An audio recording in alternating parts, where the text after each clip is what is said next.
कंचन के बेटे ऋषि की शादी कहीं नहीं हो रही थी। एक तो ऋषि मोटा, ऊपर से कमाई भी कोई खास नहीं।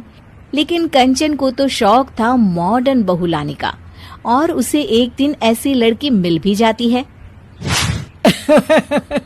हमें तो आपका ऋषि बहुत पसंद है, लेकिन मैं आपको साफ साफ बता देती हूँ, मेरी बेटी के शौक थोड़े से अलग है बहन जी। अरे बहन, हमें सब पसंद है। आपकी प्रियंका जैसी लड़की की तलाश मुझे कब से।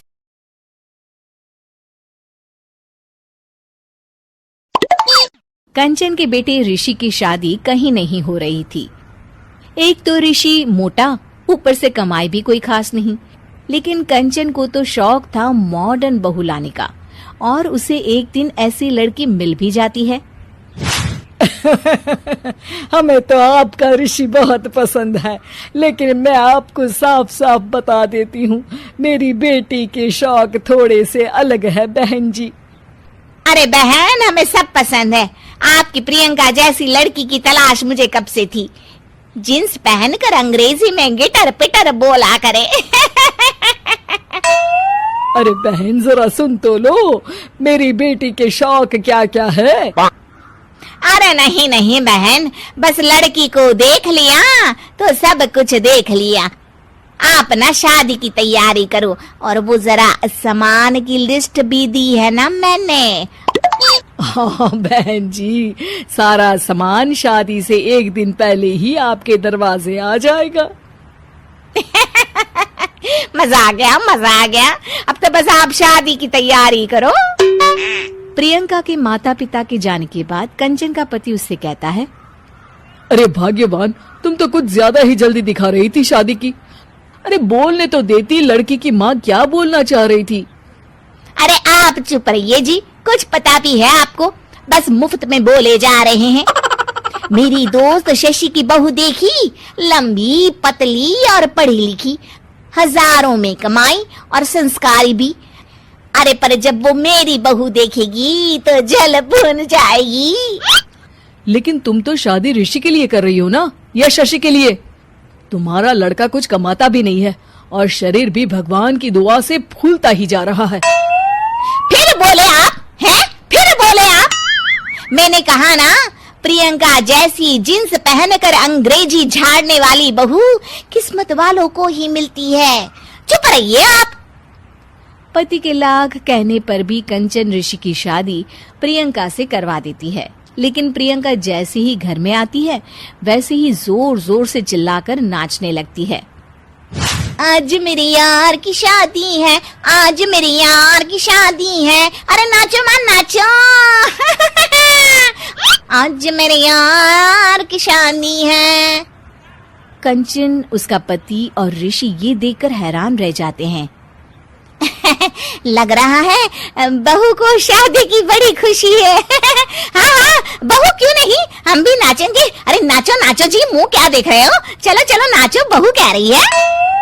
कंचन ये कहकर प्रियंका के साथ नाचने लगती है। ऋषि और उसके पिता वहां से चले जाते हैं। अगले दिन कंचन अपनी सहेलियों को प्रियंका से मिलवाने के लिए घर बुलाती है, जहाँ शशि भी आती है। अरे शशि, कैसी हो? मैं ना तुम्हें प्रियंका से मिलवाती हूँ। अरे सच में बहुत ही एडवांस सोच की लड़की है, कितने मॉडर्न ख्यालात है उसके, पता है तुम्हें? अरे हाँ कंचन, जरूर, बच्चों की शादी अच्छी ही होनी चाहिए। और वैसे भी तुझे तो शुरू से ही ऊंचे ख्याल की बहू चाहिए थी। तभी कंचन की सहेली कहती है, अरे कंचन, बुलाओ ना प्रियंका को, हम भी मिल ले। अरे बहू प्रियंका, जरा बाहर तो आना। कई बार आवाज देने के बाद भी प्रियंका बाहर नहीं आती है, तो कंचन को बुरा लग जाता है। वो उसे लेकर बाहर आती है, लेकिन ये क्या, प्रियंका लड़खड़ाती हुई बाहर आती है और उसके हाथ में शराब की बोतल होती है। हालांकि शराब पीना स्वास्थ्य के लिए हानिकारक होता है और ये हमारी किडनी के लिए बहुत ही खतरनाक है, लेकिन कंचन की बहू प्रियंका पूरे नशे में होती है। अरे इतने सारे लोग। ये कहकर वो शशि के पास जाती है। आंटी जी, पत्ते खेलेंगी, पत्ते। अरे दूर हो, तुम्हारे मुंह से तो शराब की बदबू आ रही है। अरे कंचन, माना तुम्हें मॉडर्न बहू चाहिए, लेकिन आधुनिकता का मतलब ये तो नहीं ना।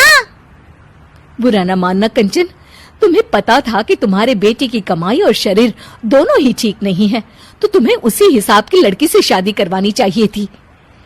ऐसा कहकर सभी औरतें वहां से चली जाती है। तभी प्रियंका की माँ कंचन के घर आती है। अरे बहन जी, बड़ी चालाक निकली आप तो।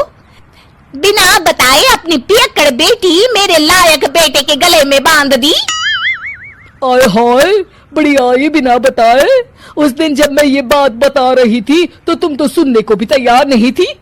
अब भुगतो तुम। ये कहकर वो वहां से वापस चली जाती है। सबके जाने के बाद कंचन अपना सर पकड़ लेती है। हाय रे, आधुनिकता की अंधी दौड़ में मैं अपनी संस्कृति ही भूल बैठी थी। अब तो राम ही बचाए मुझे।